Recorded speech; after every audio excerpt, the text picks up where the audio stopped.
কিভাবে সহজে একটা সম্পর্ক থেকে বেরিয়ে আসবেন আপুর কাছ থেকে শুনেন। ভালোবাসার মানুষটাকে আপনি ছেড়ে দিতে চাচ্ছেন, একটু দূরত্ব বাড়াতে চাচ্ছেন, আগের মতো এখন আর তাকে ভালো লাগছে না, নাকি পরিবারের কথা ভেবে তাকে দূরে সরিয়ে দিতে চাচ্ছেন, এমন কিছু করতে চাচ্ছেন?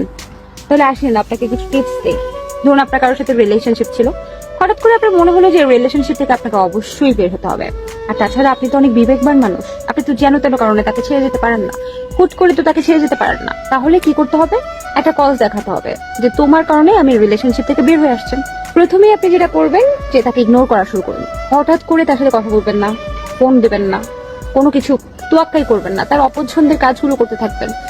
সেই মানুষটা না তখন ছটফট করতে থাকবে, দগদগে ঘা যেমন ঘায়ের মধ্যে যেমন লবণ ছিটা দিলে ছটফট করে, তেমন ছটফট করতে থাকবে এবং আপনাকে কন্টিনিউসলি জিজ্ঞেস করতে থাকবে যে আমাকে কেন ইগনোর করছো, কেন ইগনোর করছো, কেন ইগনোর করছো। আপনি এসব কোনো কথার উত্তর দেবেন না। আপনি কোনোভাবে মানে সেটা পাশ কাটিয়ে যাবেন। কেন ইগনোর করছেন এটা কিন্তু কোনোভাবেই বলা যাবে না। আপনি তাকে ইগনোর করতেই থাকবেন। আর এই সময়টা যখন আপনি ইগনোর করতে থাকবেন আর মানুষের ছটফট করতে থাকবে, তখন কিন্তু আপনাকে অনেক বেশি কেয়ারফুল হতে হবে। আপনার ইগনোর পেয়ে ছটফট করতে করতে হয়তো বা কোনো ভুল করছে কিনা সেটা কিন্তু লক্ষ্য রাখতে হবে, কারণ এই ভুলের মাধ্যমে কিন্তু আপনি তার দোষ ধরতে পারবেন। তো মানুষের যখন ছটফট করতে করতে কারণ জানতে চাইতে একটা ছোট্ট ভুল করে ফেলবো, আর তখনই আপনি খাবলে ধরবেন এই যে তুমি তো ভুল করেছো, তুমি তো ভুল করেছো, তোমার থেকে আমি এটা আশা করি নাই। আর এমন একটা ভাব করবেন, এমন একটা নাটক দেখাবেন যে আমি তোমার থেকে কখনোই এটা আশা করি নাই, তুমি আমার বিশ্বাসকে নষ্ট করেছো, আমাকে আঘাত দিয়েছো, তুমি আমার সাথে প্রতারণা করেছো।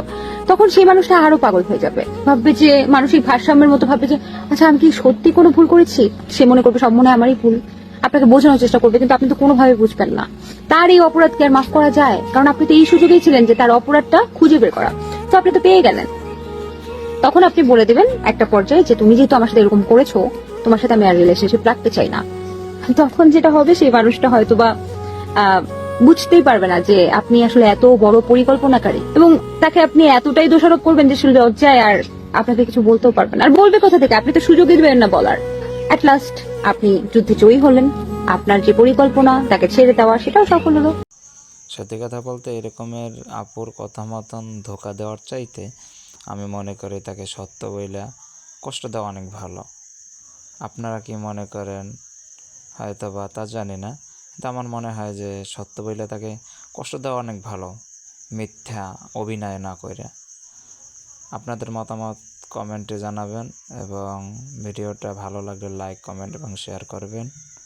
আল্লাহ হাফেজ।